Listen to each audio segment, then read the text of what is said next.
le professeur Théo Dongap. Donc, merci encore, très cher Roméo, de nous faire l'honneur d'être sur la plateforme. Le Et plaisir est mien. à tous les participants, donc le professeur Roméo Thédongap est professeur de finance à ESSEC Business School. Il faut savoir que ESSEC Business School, c'est une business school en France, à Paris, mais qui est aussi à Singapour. Donc, il est expert académique, expérimenté dans l'évaluation empirique des actifs et le choix de portefeuille. Et quand je dis ça, pour ceux qui sont en finance, ça doit déjà commencer à vous dire certaines choses.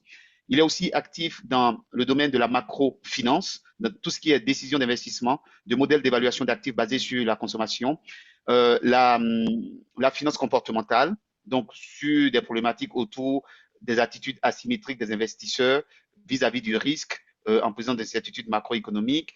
Il est dans la modélisation financière, dans l'économétrie. Alors, il traite des modèles affines à changement de régime. Alors, j'avoue que je le lis en même temps que je ne sais pas tout à fait ce que c'est parce que c'est vraiment son expertise et c'est pour ça qu'il est là. Euh, Ensuite, donc ces compétences, hein, donc vous avez vu une panoplie de compétences et donc c'est vraiment un honneur pour nous de l'avoir. Il est euh, donc il publie dans des revues les unes prestigieuses comme les autres. Je vous donne une liste de certaines revues dans lesquelles il a déjà publié. Journal of Financial Economics, Review of Financial Studies, Management Science, Journal of Financial and Quantitative Analysis, Review of Finance, Journal of Econometrics, Journal of Business and Economic and Statistics. Bon, donc vraiment une panoplie de publications à l'international. Ensuite, lauréat en 2013 du meilleur article à la réunion annuelle du European Financial Management Association. Il est aussi actuellement membre du comité de rédaction du Conseil panafricain de la recherche scientifique. Donc, c'est vraiment quelqu'un qui connaît aussi le continent d'un point de vue de la recherche, d'un point de vue académique. Donc, il est aussi rédacteur en chef d'une des revues, il est chef adjoint d'une des revues importantes en compta, qui est British Accounting Review, que nous on appelle BAR. C'est une revue assez conséquente hein, dans la discipline. Donc, il va intervenir non seulement en tant que chercheur lui-même, en tant qu'Africain, en tant que quelqu'un qui connaît l'Afrique, mais aussi quelqu'un qui est aussi du côté de ceux qui évaluent les travaux qu'on veut publier. Donc, c'est vraiment voilà, une personne d'une certaine dimension que nous avons sur la plateforme aujourd'hui. Ces travaux actuels portent sur l'attitude asymétrique des investisseurs à l'égard des risques. Bon, ça a de nombreuses applications. D'un point de vue de son parcours scolaire, il faut savoir que le professeur est titulaire d'un doctorat d'économie de l'Université de Montréal. Il a été professeur adjoint et puis ensuite associé et en permanence à Stockholm School of Economics. Il est associé à la recherche à Swedish House of Finance. Et de 2014 à 2015, il a supervisé le programme doctoral de finance de Stockholm School of Economics. Depuis 2016, il est chercheur associé au Centre Energy and Commodity Finance à l'ESSEC Business School. Et par ailleurs, il faut noter que dans le cadre de sa position aujourd'hui à l'ESSEC Business School, il est aussi le doyen associé directeur de la recherche à l'ESSEC Paris. Donc, voilà, je m'arrête là, juste pour vous dire qu'on a vraiment une chance extraordinaire de l'avoir avec nous aujourd'hui, avec toute son expérience en recherche. C'est vraiment de nous édifier sur comment on fait de la recherche quantique, comment on peut penser de la recherche quantique, quelle est son expérience, lui, dans cette recherche-là, et comment nous, en tant que communauté de AFA, on peut se mettre ensemble pour, voilà,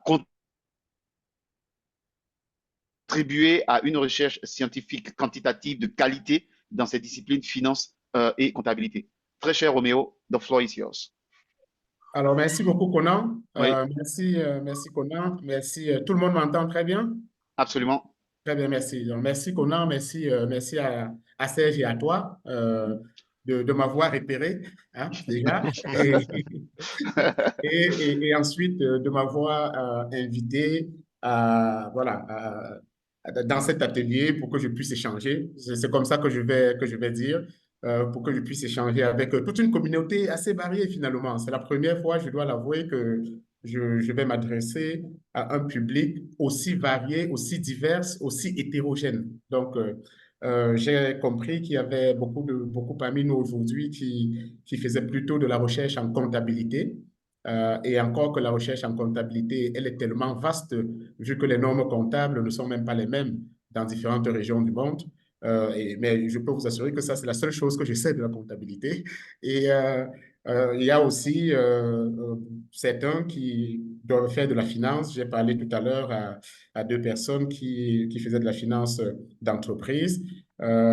J'espère que dans le groupe, il y en a qui font de la finance de marché, parce que là, c'est ça ma spécialité, la finance de marché, notamment l'évaluation empirique d'actifs financiers, et aussi l'évaluation théorique d'actifs financiers. Et je vais d'ailleurs parler aujourd'hui, vous allez voir que lorsque je développerai, je vais beaucoup m'intéresser à la théorie.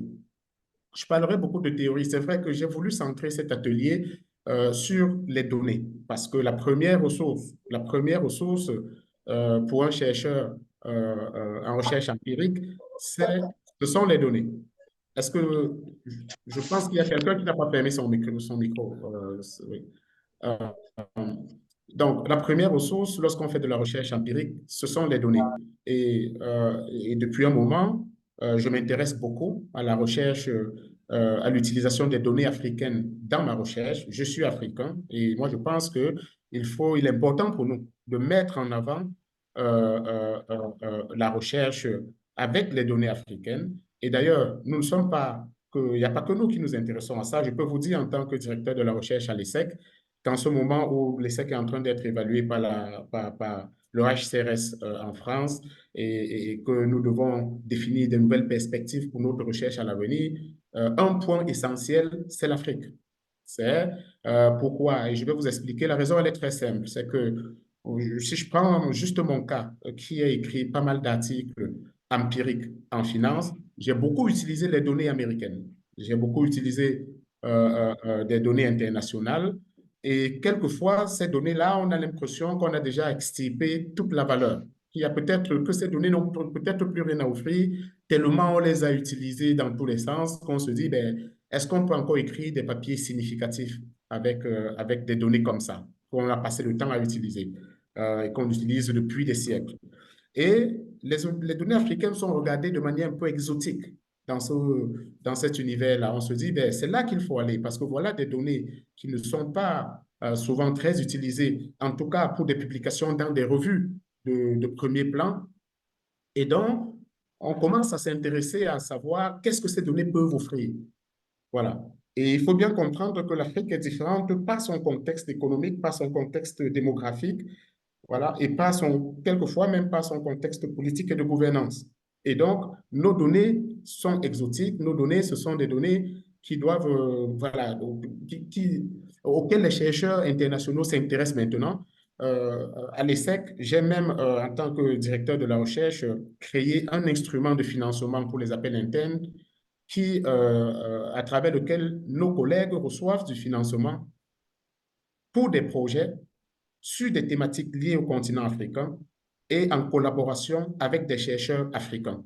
Alors, ça, c'était justement pour les encourager dans cette démarche de, de, de faire de la recherche, de résoudre des questions. On fait de la recherche pour résoudre des questions, pour résoudre des questions liées à l'Afrique basées sur des données africaines. C'est-à-dire que nous, on ne veut plus être l'Afrique ne doit plus être juste un territoire où, voilà, on a fait des données on a fait de la recherche avec des données internationales et ensuite, pour savoir quel est l'impact, quel peut être le résultat, quelles peuvent être les implications pour l'Afrique, on dit, OK, alors, on prend des pays africains qui ont presque les mêmes caractéristiques que certains pays non africains qu'on aurait utilisés et on dit, OK, voilà, puisqu'ils sont assez similaires en termes de caractéristiques, on a fait une régression, on va prendre ces paramètres-là, les évaluer avec les caractéristiques et donner le résultat africain. Non, mais il ne faut plus que la recherche se passe de cette manière-là. Aujourd'hui, euh, l'Afrique a une source de données importante et c'est à nous de mettre en avant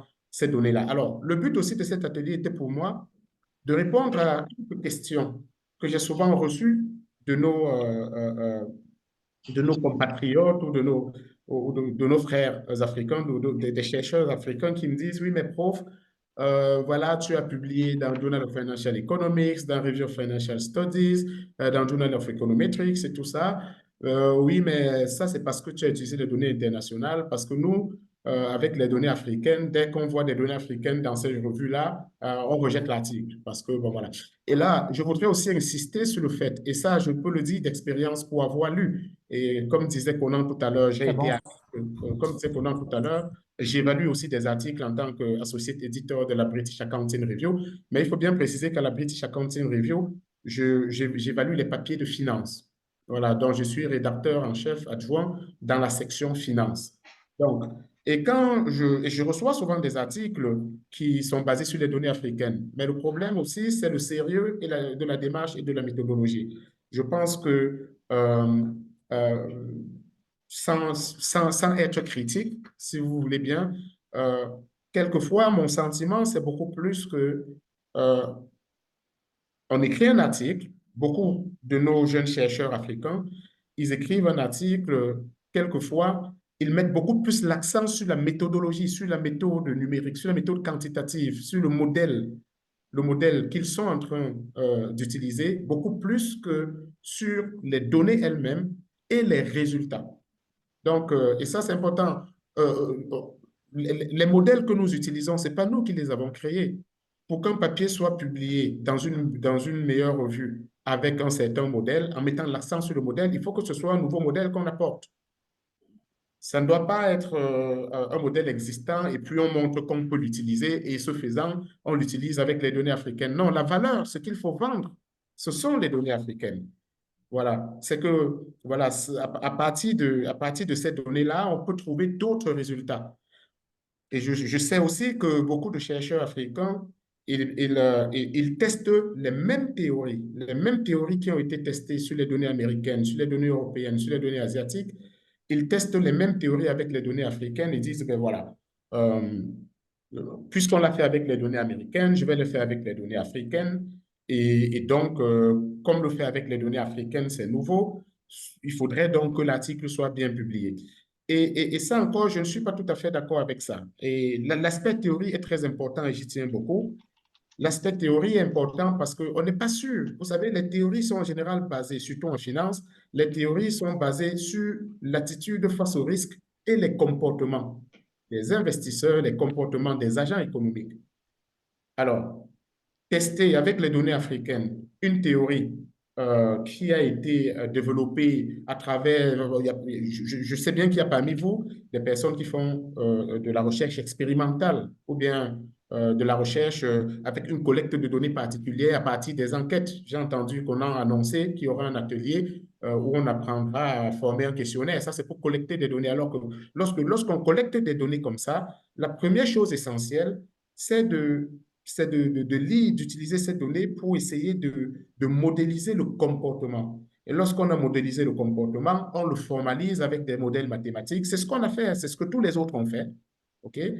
Et après l'avoir formulé avec les modèles mathématiques, voilà, on se pose la question, quel type d'agent économique est-ce qu'on a en face de nous? Est-ce que c'est quelqu'un qui optimise des critères? Et s'il optimise des critères, on résout ce problème d'optimisation des critères, on débouche sur des conditions de premier ordre qui sont en général ce qu'on amène dans les données pour tester. Donc aujourd'hui, si on amène des conditions de premier ordre d'un modèle qui a été défini à partir des agents qui ne sont pas africains, euh, et on espère être publié, la première question qu'on va poser, c'est pourquoi d'abord avoir testé ce modèle sur l'Afrique alors qu'on sait très bien que l'Afrique est différente des autres régions par la façon dont elle est structurée économiquement, socialement, démographiquement et même quelquefois géographiquement. Donc, il y a toutes ces spécificités. Donc, il est important que nous, on apprenne à développer des théories qui expliquent les comportements, la manière dont les gens en Afrique réagissent face aux risques, la manière dont ils se comportent face aux opportunités d'investissement, la manière dont la manière dont ils investissent, la manière dont ils choisissent leur investissement, étant donné l'investissement qui leur est disponible, et tester un modèle, et tester ce type de modèles qui sont nouveaux, avec des données africaines qui sont appropriées. Moi, je pense qu'il n'y a pas de raison qu'un papier comme celui-là, reçu dans une des revues et arbitré par moi ne puisse pas être publié à ce niveau-là. Donc, j'ai voulu centrer aujourd'hui notre atelier sur les données africaines afin de discuter de leurs richesses et des opportunités qu'on peut avoir à travailler avec ces données. Alors, richesses et opportunités, mais aussi, on va voir que les données africaines souffrent aussi posent aussi certains défis, comme par exemple l'incomplétude, la fréquence qui n'est pas toujours adaptée peut-être à des modèles qu'on veut tester, et d'autres défis qu'on pourra évoquer. Alors, donc, je vais donc commencer cet atelier en discutant un peu des fondements théoriques de la recherche quantitative en finance. Alors, quand on parle de la recherche quantitative, on parle d'une recherche qui applique les modèles mathématiques et les modèles statistiques pour analyser les données financières. Je dis bien modèles mathématiques et modèles statistiques. Alors, modèle mathématique, pourquoi? Parce que c'est une formalisation de l'attitude des investisseurs, de l'attitude des agents économiques en modèle mathématique. Modèle statistique, pourquoi? Parce que les prix eux-mêmes, ce sont des variables aléatoires, okay? On peut les observer de manière longitudinale, donc ce sont des séries temporelles. On a besoin de modèles statistiques pour les analyser. On peut aussi les observer en coupe transversale, donc c'est-à-dire que voilà, le prix à une date donnée pour un panel d'actifs. Et donc, on a encore besoin d'un autre type de modèle statistique pour analyser ça. Donc, c'est ça la recherche quantitative en finance. Mais il y a tout un aspect qui concerne la modélisation des risques, la prévision des marchés. Le cours de la bourse, il va monter de combien? Il va baisser de combien en se basant sur l'historique des cours. L'évaluation d'actifs, c'est voilà, pourquoi est-ce que cet actif, il paie un rendement plus élevé que l'autre? Qu'est-ce qui fait que l'action de IBM, sur ce mois-ci, a eu un rendement beaucoup plus élevé que l'action de Total? Est-ce que ce rendement élevé reflète une certaine prise de risque par les investisseurs? Voilà. Donc, c'est ça l'évaluation d'actifs en coupe transversale. Et puis, donc, tout ça, c'est donc fait pour supporter des prises de décision financières basées sur les données empiriques. Donc, l'importance de tout ceci dans le contexte africain est de plusieurs ordres. Déjà, moi, j'aime bien le but de l'AFA. Moi, j'ai écouté le président de l'AFA tout à l'heure. J'étais très intéressé. Bon, c'est vrai que Serge et Conan m'ont déjà parlé de l'AFA, mais d'entendre le président et d'en comprendre vraiment le but, comment tout ça est parti et comment c'est organisé. Je ne savais pas que c'était organisé par la région. Et je vais tout de suite après m'intéresser à la région qui concerne le Cameroun, hein, et m'y inscrire. Donc, déjà, moi, ce que j'ai pu comprendre aussi, c'est que le but, c'est de développer une recherche, c'est de conduire des recherches qui sont adaptées aux réalités locales, aux réalités africaines, avec des données africaines, avec des concepts africains, des choses qui sont propres à nous. Les dynamiques de marché ne sont pas les mêmes qu'avec les économies développées. C'est pourquoi beaucoup d'entre nous qui ont fait de la recherche sur les pays émergents ou bien avec des données internationales, on a toujours les pays développés, les pays émergents, les pays frontières, hein, les marchés frontières, les stand-alone markets. Donc, on fait bien cette distinction-là parce que les marchés n'ont pas les mêmes caractéristiques. Okay? Les défis ne sont pas aussi les mêmes. Les marchés africains sont caractérisés par une volatilité très élevée. Ce sont des marchés qui sont très difficiles à prédire. Donc, même si on regardait la prévision des rendements sur les bourses africaines avec les bourses occidentales, on verrait bien que la prévision sur les marchés africains, elle est très difficile à cause de la volatilité. Et déjà, il y a aussi un manque de liquidité. Aujourd'hui, on peut mesurer, la liquidité, c'est quoi? La liquidité, c'est l'aisance et la facilité à vendre et acheter rapidement un actif. Si vous achetez un actif et que ça vous prend une semaine pour trouver vous voulez acheter un actif, ça vous prend une semaine pour trouver un vendeur, ce n'est plus un actif liquide. Alors, si dès le moment où vous voulez acheter un actif, il est disponible à l'achat, là, c'est un actif liquide. Et donc, on a quand même ce problème de liquidité aussi des marchés africains parce que vous savez bien que beaucoup de plateformes financières africaines, parmi les moins développées, ne paient même pas tous les jours. La bourse de Johannesburg, c'est clair qu'elle est beaucoup plus liquide que la bourse du Gabon ou du Cameroun. Ok. Donc, donc, il y a aussi les structures réglementaires en développement. Les marchés financiers sont aussi caractérisés par voilà, la protection des investisseurs, voilà, le nombre d'entreprises cotées, la liquidité dont je viens de parler, la capitalisation boursière des entreprises et tout. Elle n'est pas la même. Elle n'est pas la même lorsqu'on regarde les marchés africains avec les autres. Donc, il faut développer des marchés, des modèles financiers qui prennent en compte ces particularités africaines. Et il faut offrir par là des analyses qui sont beaucoup plus précises et pertinentes pour les investisseurs et les décideurs. Parce que si tu m'apportes une analyse, je suis une entreprise qui est née en Afrique, s'est toujours développée en Afrique. Et à un moment donné, je m'intéresse à faire des prévisions, disons, je me cote à la bourse de Johannesburg.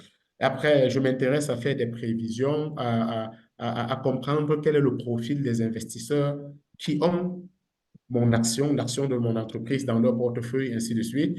Et si tu me ramènes des modèles qui ont été testés sur les marchés américains pour chercher à m'expliquer ça, moi, je dirais que ce n'est pas adapté. Mais par contre, si tu me dis, voilà, à travers des enquêtes de terrain, des expériences de laboratoire auxquelles il y a eu des participants africains, on a un peu, enfin, on leur a donné de la matière. Et on a pu observer leur attitude face au risque et comment ils investiraient. Et que tu me dis qu'à la fin, c'est ce type de modèle que tu utilises pour résoudre le problème que je t'ai posé. Alors moi, je dirais que c'est adapté. Donc, l'exploitation aussi de la démographie dynamique. On a une population en Afrique qui est jeune et croissante. Et ça fait que, voilà, c'est un futur marché de consommateurs en expansion et une force de travail qui est dynamique. Donc, ce sont aussi des tendances économiques. Alors, ce genre de sujet m'intéresse aussi. Je pense que lorsque Conan m'a présenté tout à l'heure, vous avez bien vu que moi, je m'intéresse au modèle d'évaluation d'actifs financiers basé sur la consommation. Alors, et c'est très important, basé sur la consommation. Pourquoi?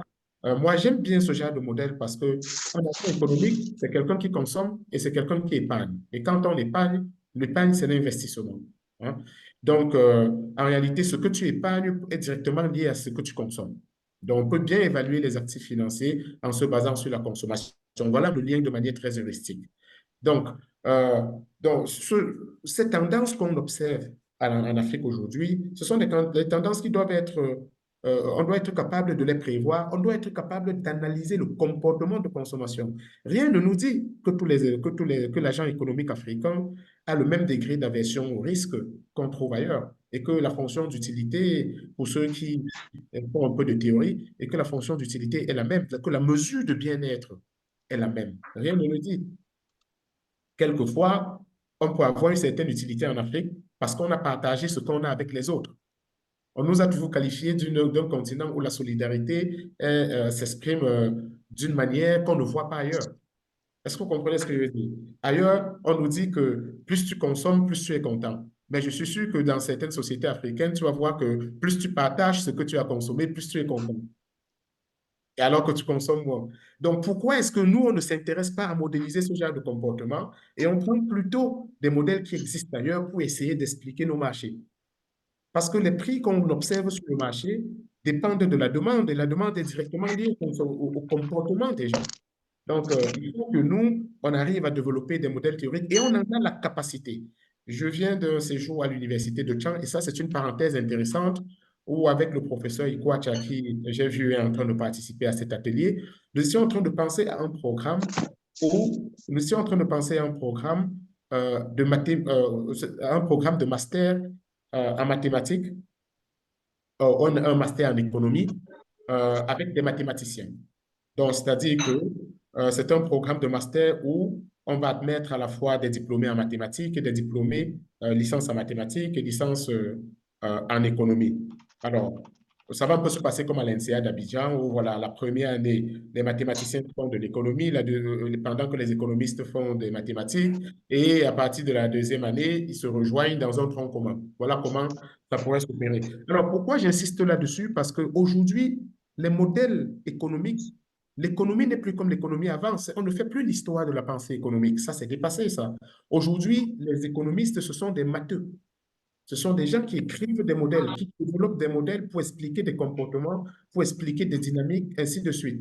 Donc, il est important donc je pense qu'on a assez de ressources pour nous intéresser à des questions théoriques qui concernent notre continent, à de la modélisation économique qui concerne notre continent. Et donc, L'innovation financière aussi présente des défis uniques comme l'accès aux services financiers traditionnels. On voit l'émergence de solutions novatrices telles que le mobile banking. Alors voilà tout un domaine de recherche. Et puis, il faudrait que nous, on aille chercher les données du mobile banking pour les analyser. À travers des données comme ça, on peut essayer de comprendre le comportement des gens. Donc, il Euh, faut continuer de développer et d'améliorer ces innovations, analyser leur efficacité et optimiser leur déploiement. Donc, on a aussi la gestion des ressources naturelles. Nos pays sont riches en ressources naturelles, la plupart d'entre eux en tout cas.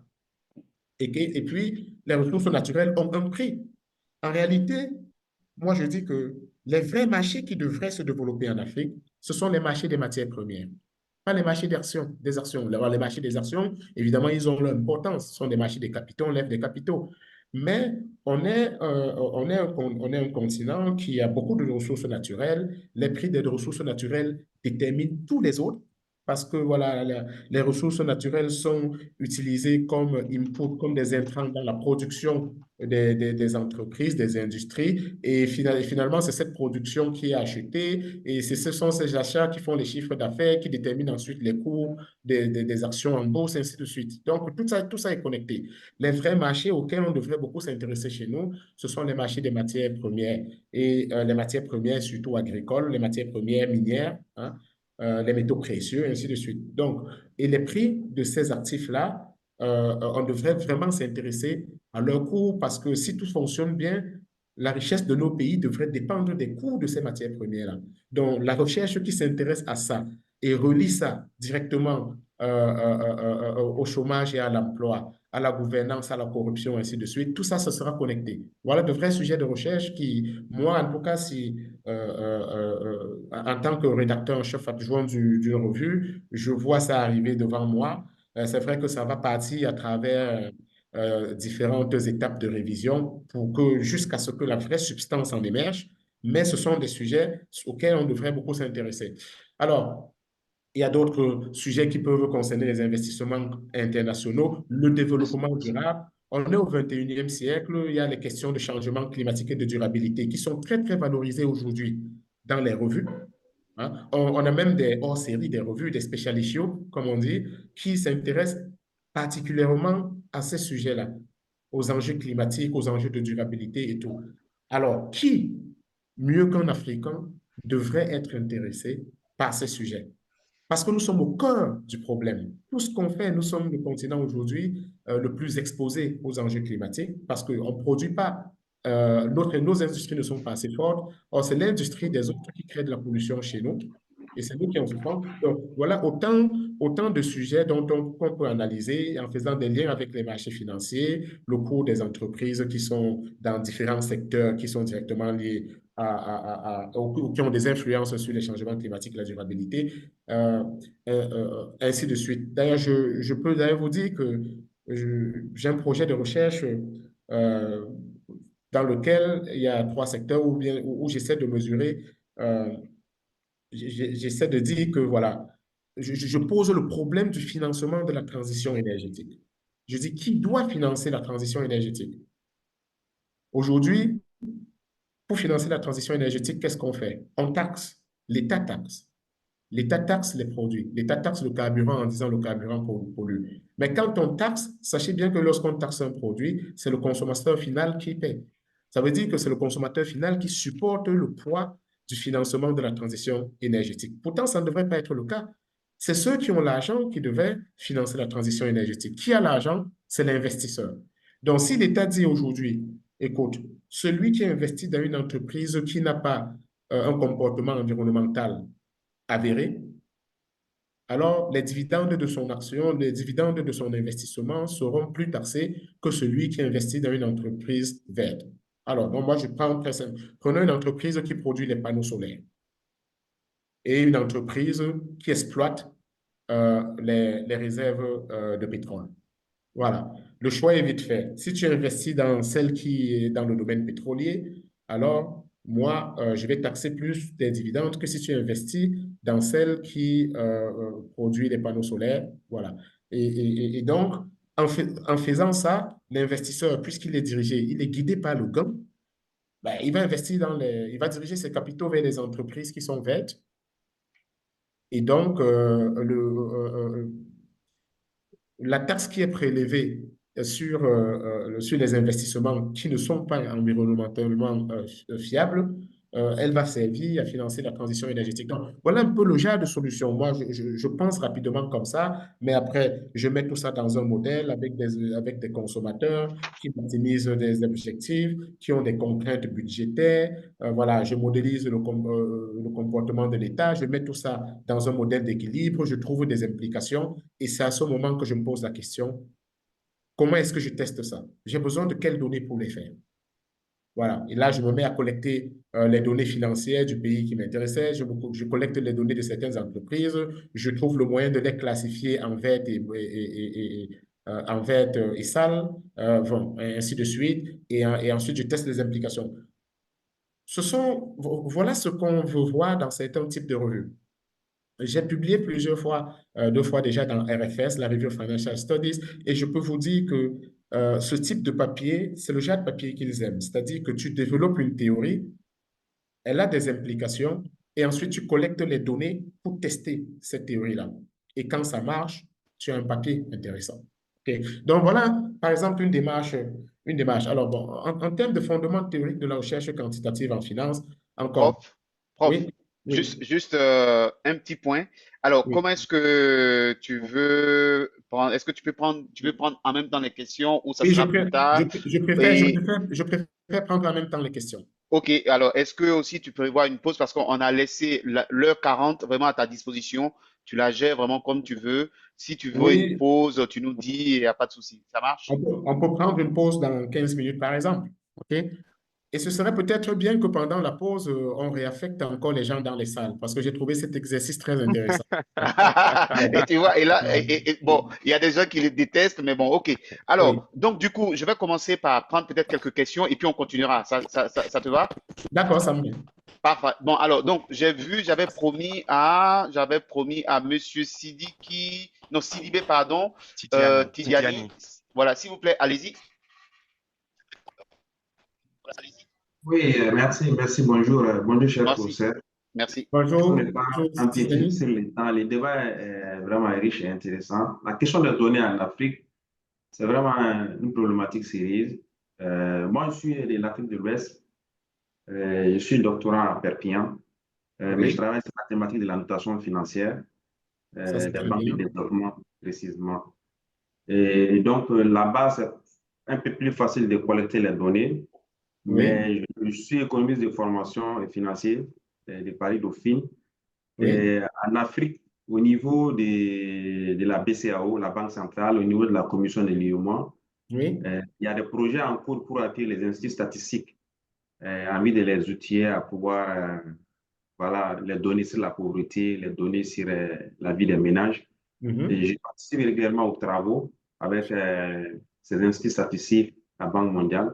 Et mhm, c'est vraiment compliqué parce qu'après, les statisticiens travaillent sur ces données-là pour pouvoir les affiner et pour pouvoir les apurer.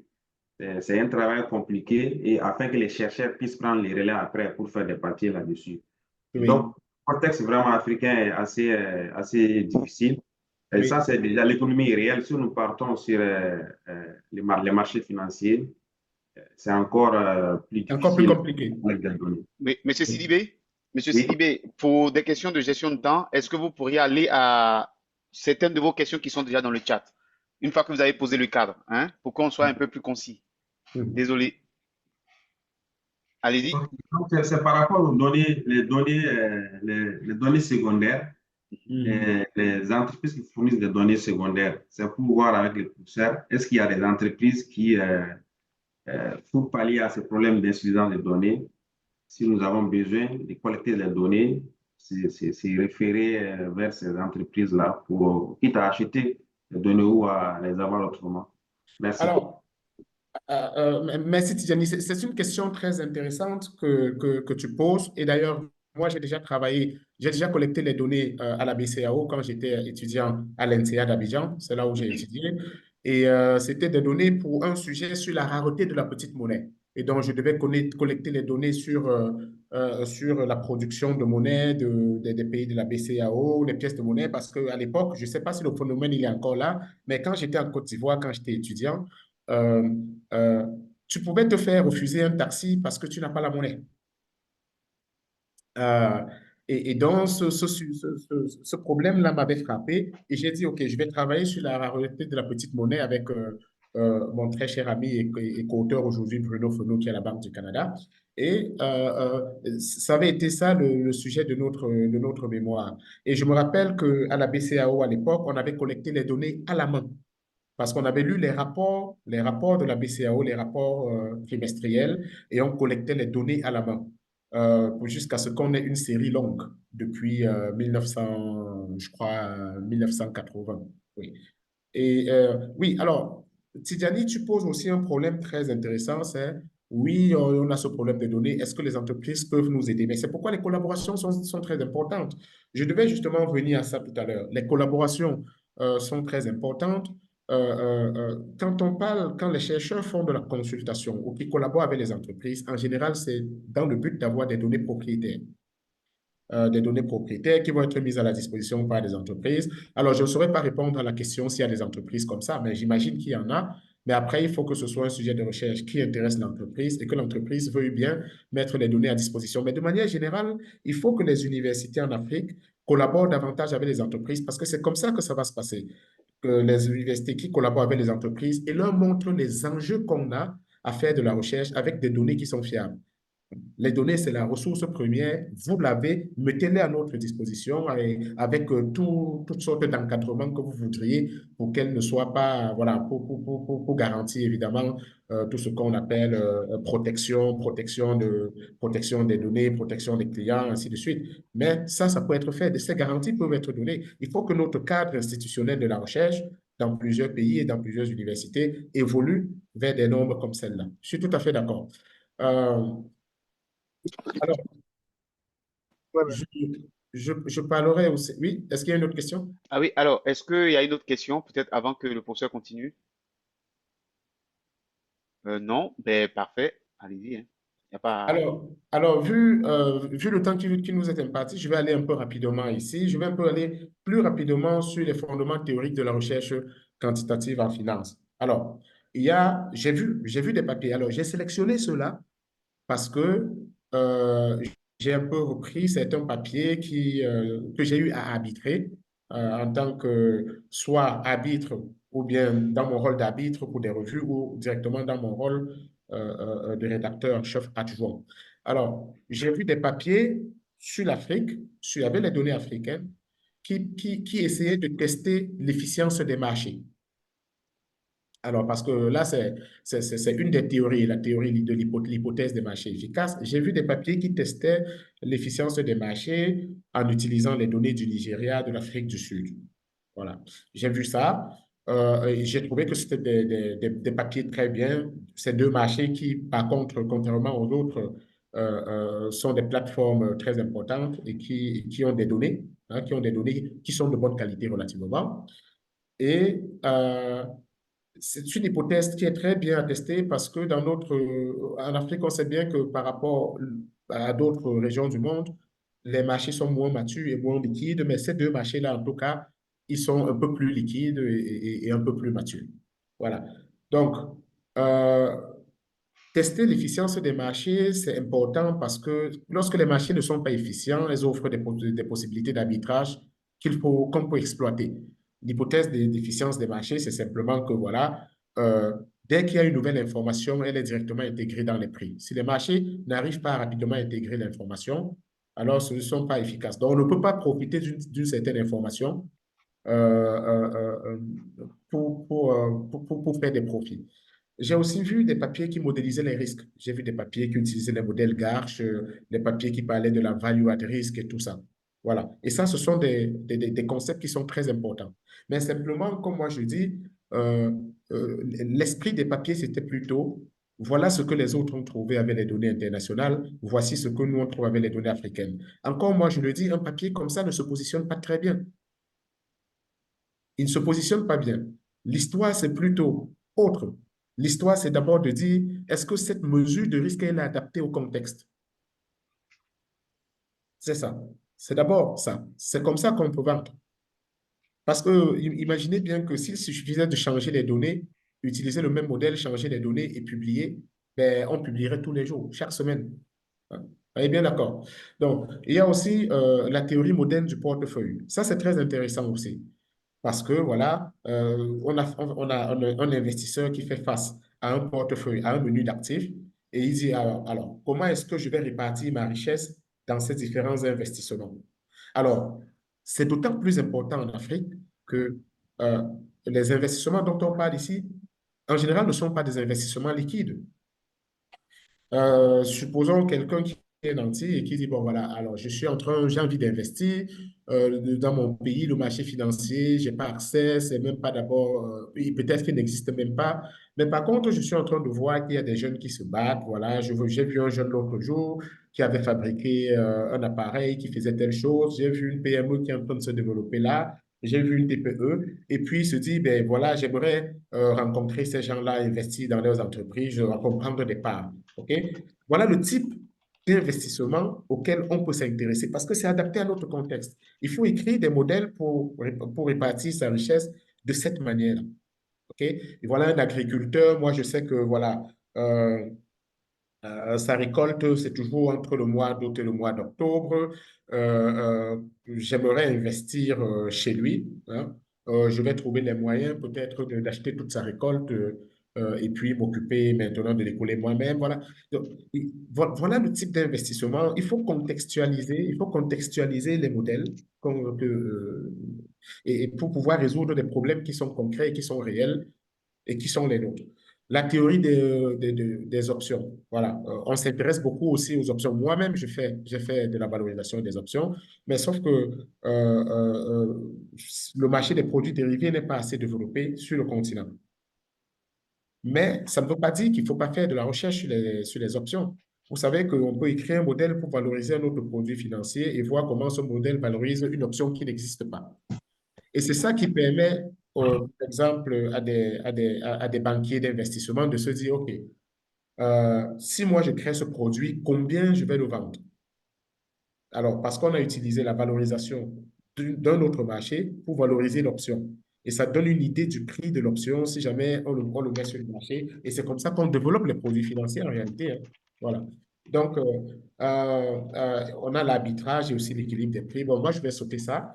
Je voudrais un peu parler des méthodes quantitatives. Parce que ça, c'est très important. J'ai dit que j'ai souvent eu ce goût amer que les papiers ne vendaient pas surtout euh, la valeur des données qu'elles utilisaient, les résultats qu'on obtenait, mais on mettait plus l'accent sur la méthode. Un peu comme si on voulait dire, ah, je suis capable d'utiliser cette méthode-ci. Mais non, les méthodes, elles sont là. Elles ne vont nulle part. Elles sont là pour résoudre des problèmes. Elles sont là pour modéliser. Elles sont là pour être utilisées. C'est l'utilisation qu'on en fait et les résultats qu'on obtient qui font la valeur du papier. La régression linéaire et la régression logistique, ce sont des choses qu'on utilise même en comptabilité. Alors, les modèles de série temporelle sont très importants parce qu'avec ça, voilà, on prévoit les fluctuations. On peut prévoir les fluctuations des matières premières.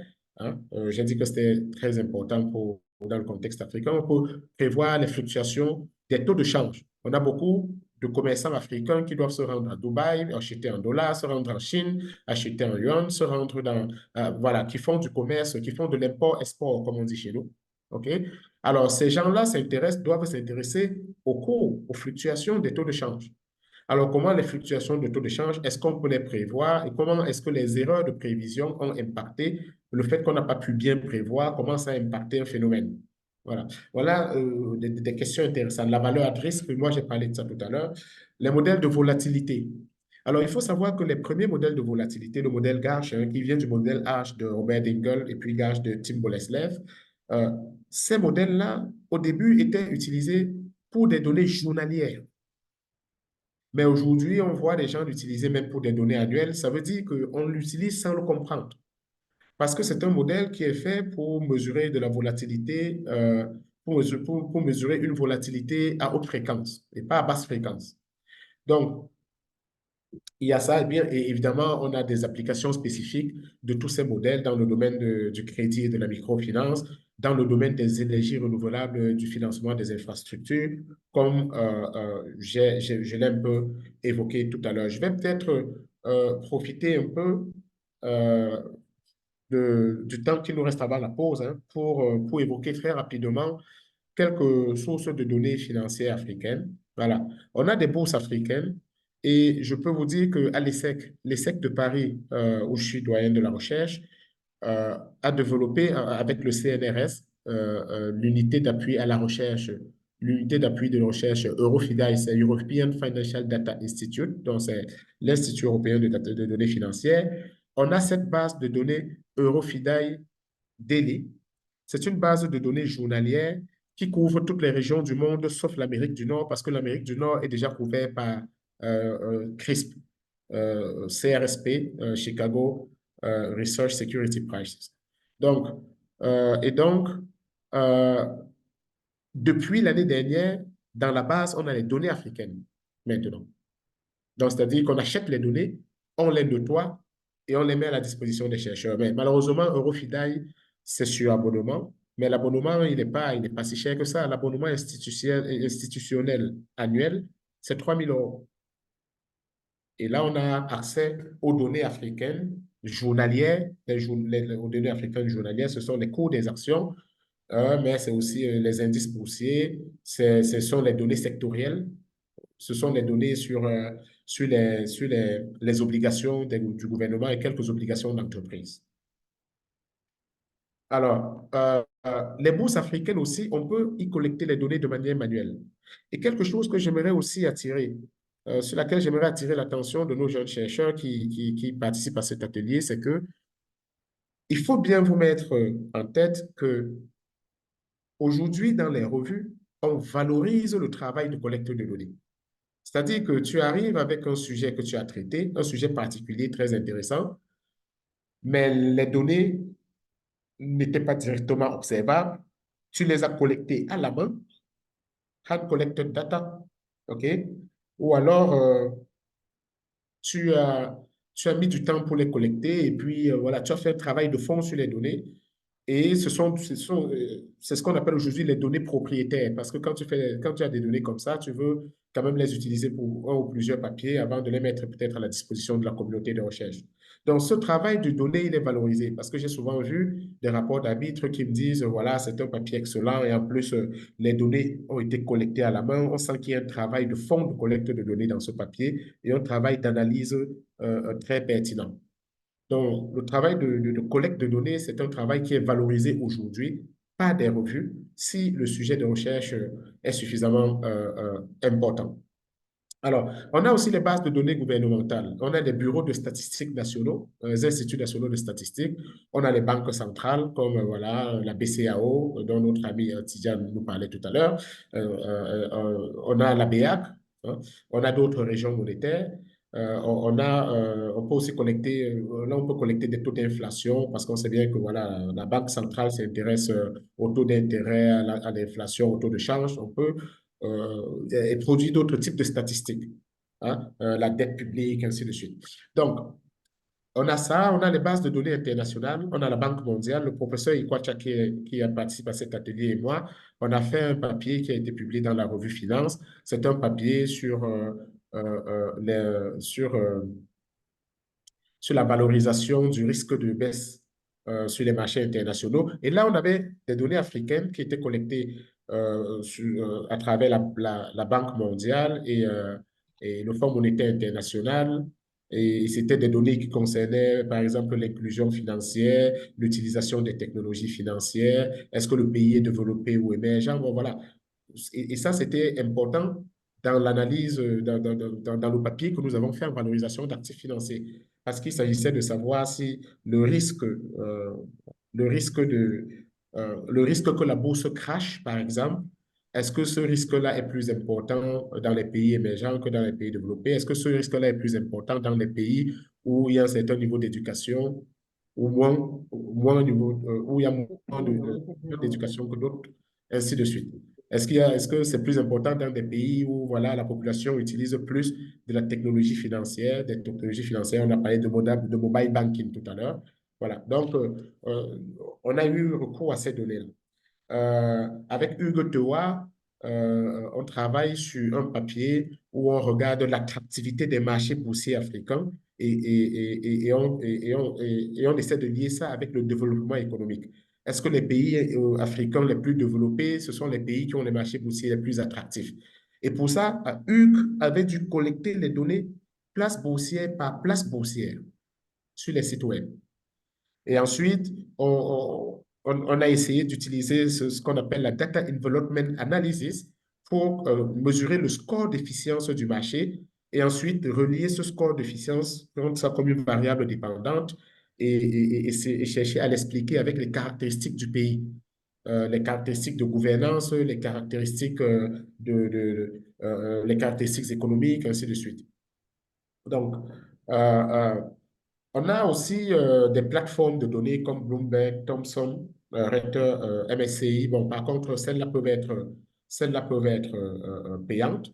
Et on a aussi des rapports et des publications de recherche. Tidjani, comme j'expliquais tout à l'heure à la suite de ton intervention que quand j'étais étudiant à Abidjan, c'est à travers les rapports de la BCAO, parce qu'avant, je suis sûr qu'aujourd'hui, la BCAO a un système je pense que si tu leur demandes des données, on va te fournir un fichier Excel, ça c'est sûr. Hein. Mais avant, ce n'était pas ça. Il fallait lire les rapports, les collecter. On avait collecté toutes ces données à la main.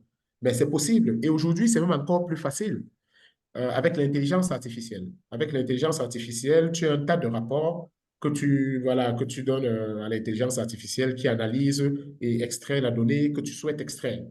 Donc, aujourd'hui, c'est même encore plus facile. J'ai une collègue ici à l'ESSEC de Paris qui essaie d'analyser les données de la presse pour repérer tout ce qui parle des entreprises qui ont menti, des entreprises qui ont, par exemple, dit qu'elles ont développé un produit vert alors qu'en fait, le produit n'était pas vert. Donc, tous ces scandales-là, elle a utilisé l'intelligence artificielle pour analyser les données de presse depuis 1870. Voilà. Et donc, jusqu'à aujourd'hui. Et avec ça, elle a construit un indice de greenwashing. Greenwashing, c'est le fait de dire, de prétendre qu'on est une entreprise voilà, qui a un bon comportement environnemental, alors qu'en réalité, dans les faits, ce n'est pas ça. Et donc, vous voyez, avec l'intelligence artificielle, on n'a plus très peur de la collecte des données aujourd'hui avec l'intelligence artificielle, parce que si ces données se trouvent même dans des rapports, et si on a des rapports, et si ces rapports sont numérisés, à travers l'intelligence artificielle, on peut extraire ce qu'on veut. Alors, on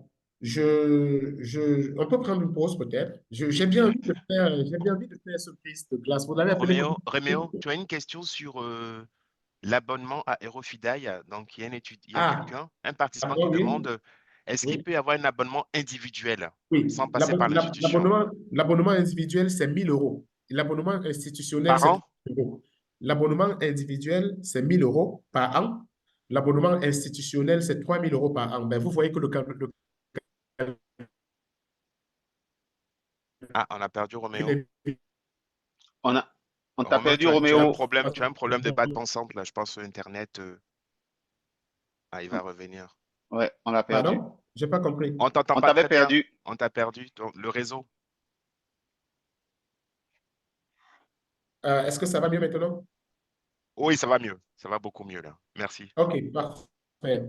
Donc, je disais que l'abonnement individuel, c'est 1 000 euros par an. L'abonnement institutionnel, c'est 3 000 euros par an. Et Super. donc, il vaut mieux un abonnement institutionnel s'il y a plusieurs chercheurs dans l'institution. Très bien. Merci. Donc, je vous propose de faire une pause jusqu'à 30.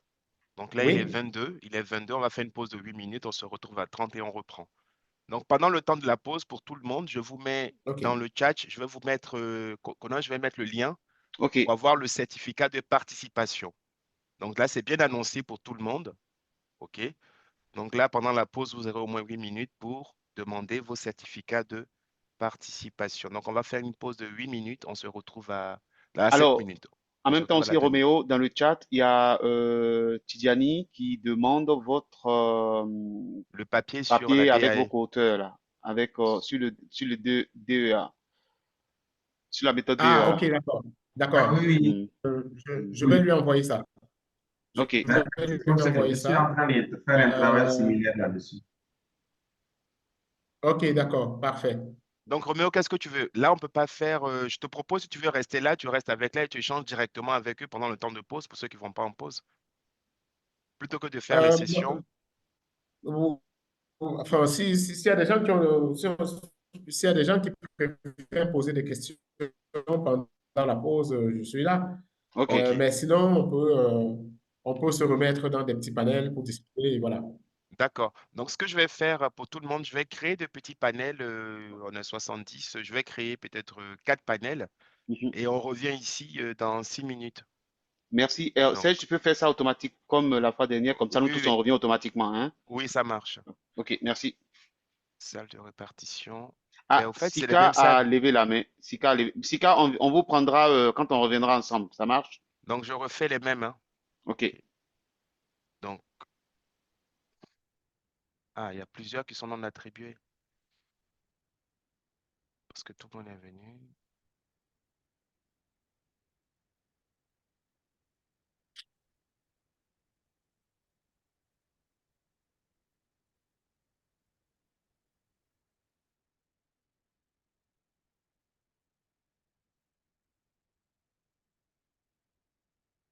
Roméo, je t'ai pas encore affecté? Si, je crois.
Alors, bonjour tout le monde.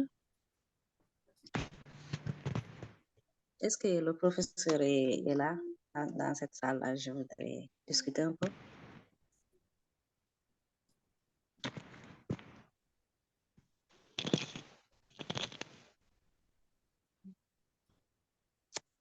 Bonjour.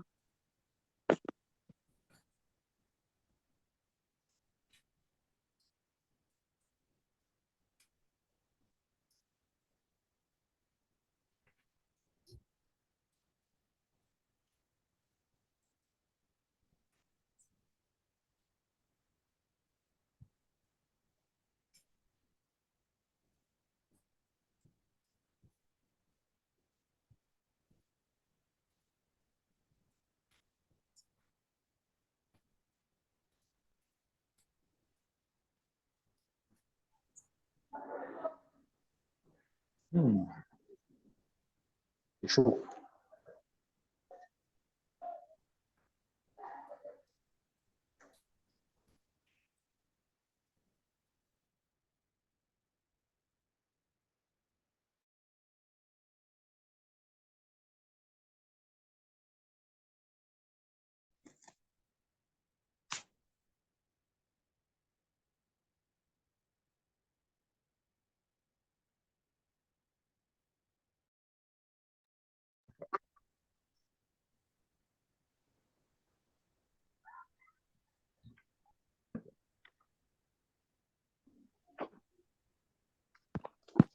On revienne. Je viens de remettre dans le chat pour tout le monde le lien pour demander le certificat de participation. Donc, Onanga, Onana, pour regarder dans le chat, vous avez le lien. D'accord? Je suis désolé, hein, par mail, je ne vais pas répondre à vos demandes. OK. OK. Professeur, professeur Tedangap, il y a une question dans le chat. Il y a quelqu'un qui aimerait bien, si vous pouvez revenir sur les conditions d'utilisation du modèle Garch. Oui, alors moi je disais que le modèle Garch, originellement, il est utilisé il a été développé par, déjà au début c'était le modèle Arch, hein, c'est Ingle, hein, Robert Ingle d'ailleurs qui avait obtenu le prix Nobel, il avait développé. Pour la petite histoire, la première fois que je lui avais serré la main à Montréal, je n'ai pas voulu me laver les mains pendant un bon moment, hein. Euh, et donc, et ensuite, c'est son étudiant, Tim Boleslev, qui est aujourd'hui à Duke University, en Caroline du Nord. C'est lui qui a développé, qui a généralisé le modèle Arch. Donc, Arch, c'est la généralisation de Arch. Et ce sont des modèles, au départ, qui avaient été développés pour modéliser les fluctuations sur les marchés financiers journaliers. Voilà. Et aujourd'hui, dans ces modèles-là, ils sont beaucoup plus adaptés pour modéliser de la volatilité à haute fréquence, c'est-à-dire qu'en fréquence journalière ou intrajournalière. Et déjà, même intrajournalière, on a d'autres types de modèles aujourd'hui. Mais Garch, ça peut aussi être adapté. Mais je vois encore, comme je le disais tout à l'heure, j'ai vu des gens utiliser ce modèle Garch sur des données annuelles. Déjà, la série, elle est tellement courte quand on est en données annuelles que le modèle Garch n'est pas adapté. Franchement, il faut toujours s'assurer d'être quand même un peu à haute fréquence. On peut encore le tolérer à la fréquence mensuelle, mais à la fréquence annuelle, je trouve que ce n'est pas du tout adapté au problème. Si on veut regarder la volatilité à la fréquence annuelle, il faut essayer de collecter des données intra-annuel, donc à la fréquence, je ne sais pas, mensuelle ou trimestrielle, et puis regarder plutôt les 4 types des données à l'intérieur de l'année, et la mesurer chaque année, ça vous donne une série temporelle de la volatilité annuelle. Merci beaucoup, prof. Oui. Il y a Banda Diang qui vous demande, est-ce Oui, qu'il y a des études qui font le lien entre la symétrie de l'information et la qualité des décisions qui sont prises dans les entreprises? absolument, absolument, absolument. Et d'ailleurs, vous allez regarder beaucoup en finance. Je vais citer un peu le cas de la finance. Vous allez regarder en finance, il y a des papiers sur l'insider trading. C'est quoi? C'est le fait que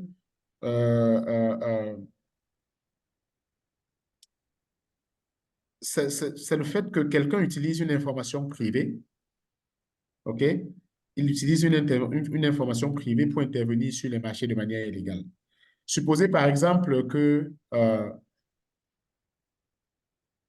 en matière de delegated portfolio management, c'est-à-dire vous avez votre argent, vous voulez l'investir, mais plutôt que d'investir vous-même, vous déléguez l'investissement à un expert, un spécialiste des investissements.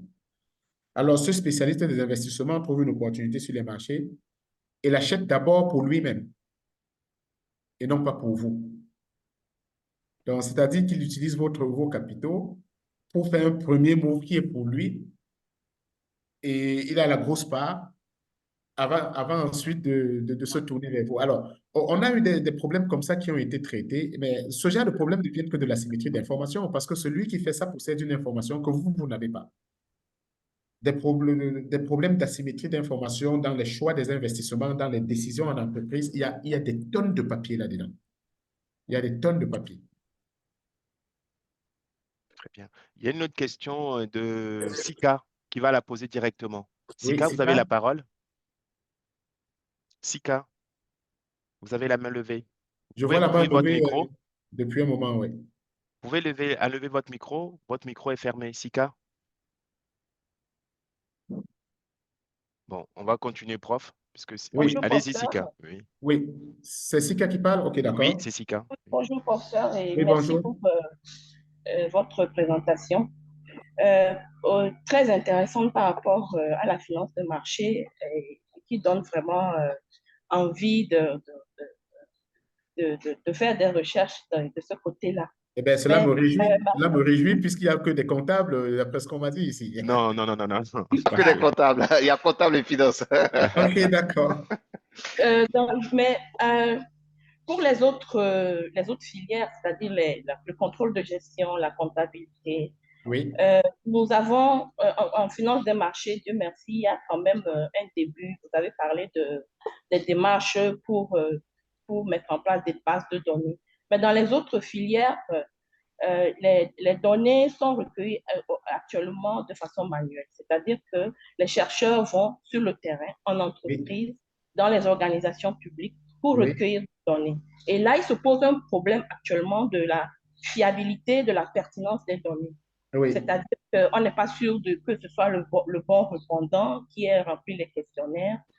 Et oui. face à cette difficulté, comment est-ce que le chercheur africain peut malgré tout valoriser ces données, puisque vous avez parlé de valoriser les données dans nos publications.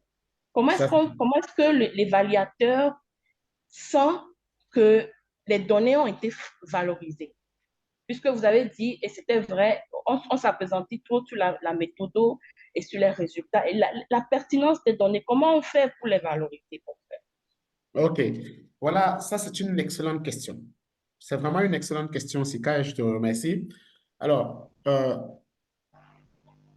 il faut savoir s'adapter. C'est-à-dire que c'est vrai que moi, si l'éditeur de la British Accounting Review me contacte et me dit, OK, Roméo, voilà un papier qui tombe dans ton champ, il faut que toi, tu l'évalues. Et que je vois que dans ce papier, c'est une idée brillante, et puis les données sont collectées à la main. Alors, nous, les évaluateurs, qu'est-ce qu'on fait? Et je le répète encore, je pense que le professeur Ikwacha doit déjà être en train de rigoler parce que j'ai eu cette question la dernière fois quand j'ai visité l'université de Caen et qu'un de ses étudiants me l'a posée. On ne fait pas de recherche quantitative sans une section sur la robustesse. SICA. La robustesse. Donc, quand tu as trouvé un résultat, il faut toujours l'éprouver. Il faut éprouver ton résultat et te dire, alors, ce résultat-là, est-ce que je l'aurais obtenu? Est-ce que je l'aurais obtenu si j'avais collecté les données autrement? Est-ce que je l'aurais obtenu si j'avais collecté les données une autre période? Alors moi, je résolverais, sachant que de toute façon, mes données sont collectées manuellement. Moi, ce que je ferais, Sika, dans ton cas, je me donne du temps. Je collecte cette donnée sur une période, je travaille avec, j'ai les résultats, je laisse tomber, je collecte ces données encore, peut-être dans un an, je refais la même enquête exactement dans un an et je refais mes analyses avec. Je peux même encore attendre 2 autres années ou même 3 autres années. Sachez bien que la recherche prend du temps. Je ne me souviens pas d'un article que j'ai fait dans le top 3 en finance qui n'ait pas duré au minimum 4 ans. Donc, ça prend du temps. Et donc, mais ça prend du temps pour convaincre, parce que là, on est dans un processus de convaincre le reviewer que ce qu'on a fait, c'est robuste. Donc, moi, si je fais face à ta problématique, parce que tu n'as pas d'autre choix, mais il faut que tu trouves le moyen de convaincre l'évaluateur, moi, je collecterai la même donnée plusieurs fois et je ferai l'analyse avec. Et moi, je dirais, j'écrirai dans mon papier, données collectées tel jour, pour telle période, voilà les résultats qui ont donné. Test de robustesse, je refais la même analyse avec des données qui ont été collectées une autre fois. Et ça, c'est un peu pour mitiger. Parce que s'il arrive qu'il y avait une fois où les données ont été mal collectées, là, on essaie un peu de, voilà, on peut pouvoir le détecter. Parce que suppose que tu as conduit la même enquête 4 fois et tu as fait le test 4 fois. Et il y a une seule fois où les données sont bizarres, tu peux déjà suggérer, ça peut déjà te suggérer que cette fois-là, il y a dû un problème dans la collecte des données. Donc voilà, par exemple, une solution très simple, la robustesse. Et même moi, qui utilise des données qui sont fiables parce que je les achète chez les data providers qui ont une certaine notoriété, une certaine réputation. Mais même là, je fais des tests de robustesse. Je dis, voilà, j'ai estimé sur cet échantillon-là, voilà ce que j'ai obtenu. Je m'interroge, est-ce que ce n'est pas, si ça avait été un autre échantillon, est-ce que j'aurais les mêmes implications? Je dis, OK, je teste la même théorie avec cet autre échantillon. Je vois que les résultats sont similaires. Okay? Je reteste la théorie en utilisant une autre mesure de la même variable. Je vois que les résultats vont dans le même sens. C'est ça qu'on appelle les tests de robustesse. Les tests de robustesse, c'est la clé pour montrer que les résultats qu'on a obtenus, ils sont solides, ils sont durs. Ils ne souffrent pas du fait que quelque chose a été mal mesuré, et ainsi de suite. Voilà. C'est Roméo, ça. si Oui. je peux rajouter quelque chose, je souscris à Oui, tout ce que bien. tu dis là et pour Sika. Oui. Ce qu'on peut faire aussi, ce qui se pratique souvent en comptabilité, c'est de faire collecter par plusieurs personnes. Parce qu'il Exactement. peut y avoir de la subjectivité. Donc, du Oui. coup, vous collectez, un autre collègue enseignant-chercheur, vous lui demandez de collecter à son tour pour voir s'il n'y a pas peut-être un problème qui est lié à votre subjectivité ou de votre façon de collecter, ou même 3 enseignants-chercheurs. Ensuite, vous faites Exactement. des tests qui recollent au fait la pertinence de vos collectes. Exactement. Et Ben, ensuite, ça rejoint exactement ce que je dis. Donc, c'est oui, plusieurs collectes. Bon, exactement, là, c'est la même personne qui collectait plusieurs fois, oui, mais là, c'est plusieurs personnes qui collectent. OK? voilà, pour Mais voir. dans tous les cas, on fait plusieurs tests. Voilà. Et ce qui est très important aussi, professeur Tedangap, c'est de décrire, prendre soin. Souvent dans les papiers, c'est ça. Vous ne prenez Mhm. pas le temps de décrire comment vous avez collecté les données. Oui, Il faut prendre le temps pour expliquer au reviveur, voici comment j'ai procédé, voici les différentes étapes. Et non juste exactement. en une phrase dire les données ont été collectées dans tel ou tel. Non. Voilà, c'est ça. Et Oui, ça, c'est vrai. voilà. J'ai une main levée. Voilà, j'ai Diallo. M. Diallo. Oui, Sika, allez-y. ça vous va, Sika? Ah, Attendez, pardon, Sika oui, n'a pas allez-y. répondu. Oui. Sika, c'est bon pour Oui, vous? oui, Merci. oui, forcément, on va se mettre à l'exercice et voir ce que ça va donner. Je vous souhaite bonne chance, Sika. Diallo. Notre cher Diallo. Oui. Ok, bonjour. Oui. Bonjour. Je voudrais demander au professeur par rapport au fondement théorique de la recherche comptabilité dans notre contexte africain, je voulais savoir, là où vous avez mis, par exemple, les thématiques, les thématiques importantes à notre contexte, j'ai vu attirer les investisseurs internationaux. En fait, ce que je voudrais savoir, est-ce qu'il y a des pôles de recherche ou bien il y a des programmes qui vont dans le sens d'attirer les investisseurs nationaux, pas seulement parce que dans notre contexte, il y a la caractéristique économique ou bien la culture financière, agissement, mais est-ce qu'il y a des programmes pour la sensibilité? Parce que moi, actuellement, je suis sur le terrain Oui. par rapport à ma vie et je travaille sur une thématique sur les normes comptables internationales. Mais parfois, je me rends compte que c'est pas parce qu'on n'a pas des investisseurs internes, mais il y a le manque de sensibilisation dans ce sens-là. Est-ce que je voudrais savoir s'il y a des programmes développés dans ce sens ou bien? Alors, ma chère Zialo, peut-être que sur cette partie, je suis allé un peu vite. En fait, ici, j'étais plutôt en train de montrer, ma discussion allait plutôt dans le sens de dire que euh, lorsque les résultats, parce que à travers la recherche quantitative, on peut fournir des analyses solides et des données fiables. Et ça peut augmenter la confiance des investisseurs internationaux. Parce que nous qui sommes des chercheurs quantitatifs, les chercheurs de manière générale, de toute façon, il faut bien savoir que nos résultats de recherche, ce n'est pas que dans le monde académique qu'ils sont valorisés. Ce n'est pas que dans le monde académique. Il y a des gens qui regardent. Imaginez quelqu'un qui, je suis bien certain qu'il y a des personnes qui peut-être veulent aller investir dans les PME en Afrique et commence à regarder un peu les papiers sur l'entrepreneuriat informel, le rôle des femmes dans l'entrepreneuriat. Ils regardent des résultats des recherches. Et donc, nous, on a la responsabilité, ce que je voulais dire en fait, que ces résultats soient basés sur des données fiables et solides parce que ça donne la confiance à ceux qui se basent sur ça pour prendre des décisions, voire venir investir. C'était un peu ça le sens de ma discussion. Maintenant, après, est-ce qu'il existe des programmes? Vous avez parlé de quoi? Des programmes pour attirer les investisseurs internationaux, c'est ça? Non, nationaux. Je voulais, oui, Non, c'est qu'on mais ce que je dis, en réalité, j'ai parlé d'investisseurs internationaux pour regarder un peu la portée de la recherche, mais c'est autant vrai pour les investisseurs nationaux. Imaginez que vous intéressez à un secteur économique. Ben, vous avez besoin et qu'il y a des résultats de recherche qui ont été produits avec les données de ce secteur-là et que cette recherche a été tellement bien publiée que peut-être on a invité le chercheur à parler de ça à la télé, à la radio. Alors, il vient parler des résultats. Ces résultats, ça vous tique dans la tête. Et ensuite, voilà, ça peut motiver des investisseurs, même nationaux, des gens qui veulent prendre des décisions. Ça se voit en tout cas dans les pays comme la France où nous sommes, mais j'imagine qu'il n'y a pas de raison que ce ne soit pas aussi le cas dans les pays africains. Je ne sais pas si ça répond à votre question.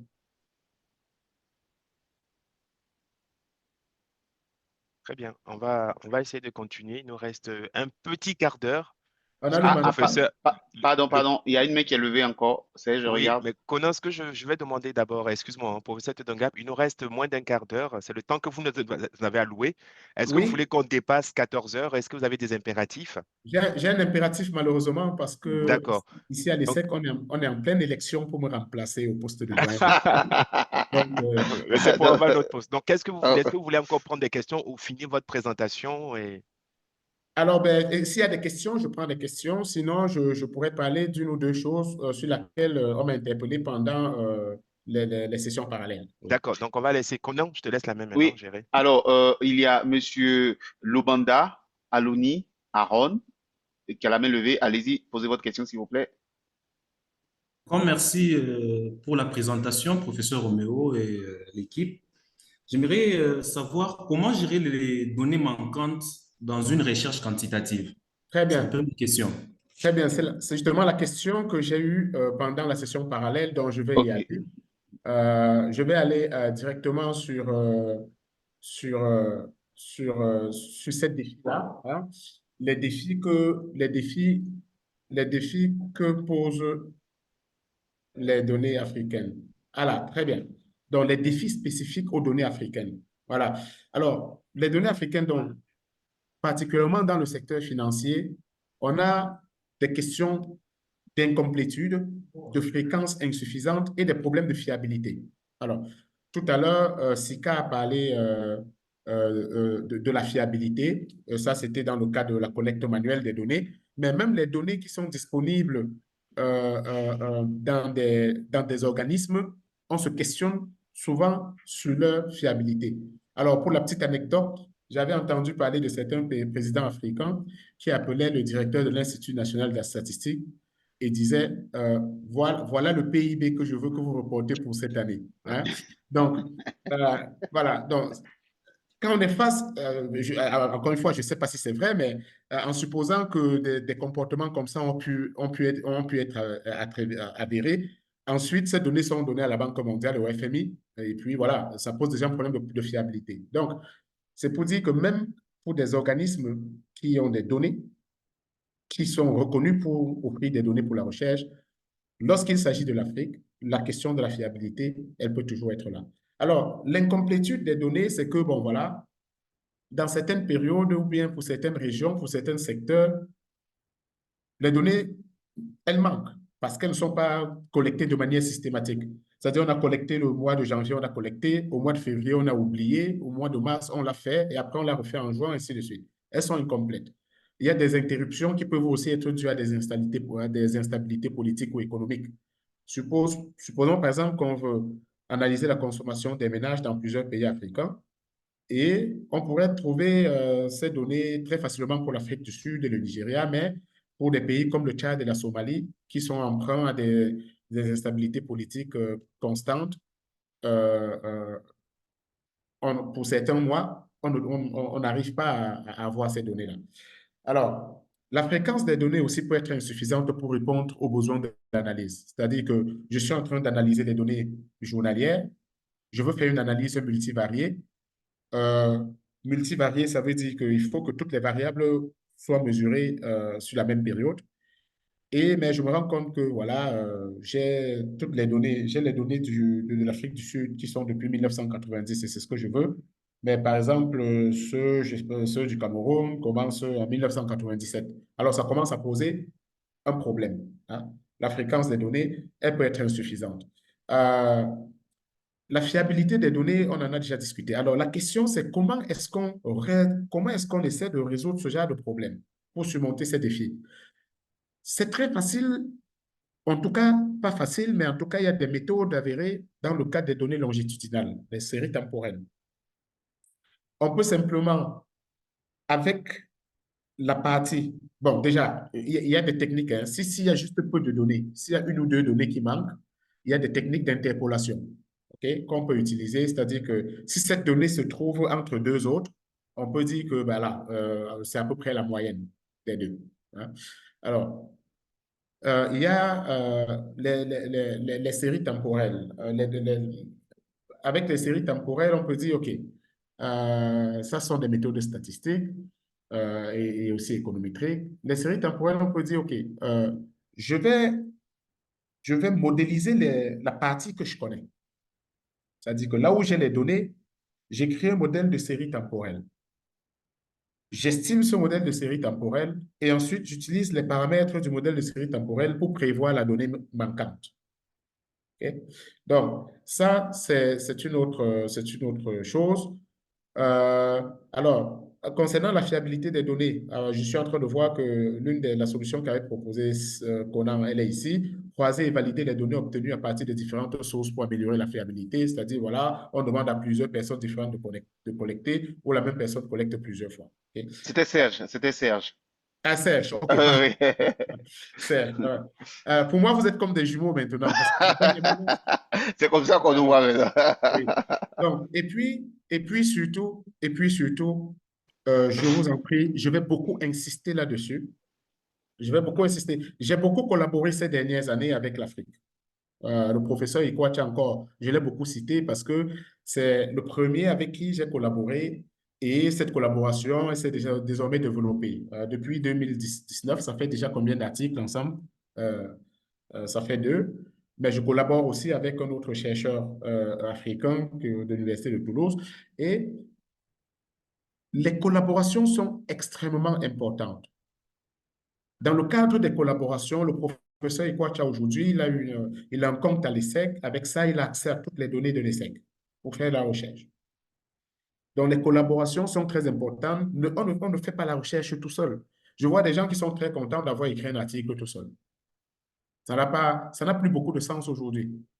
Ce n'est la preuve de rien du tout. Ce n'est pas la preuve que vous connaissez mieux que les autres.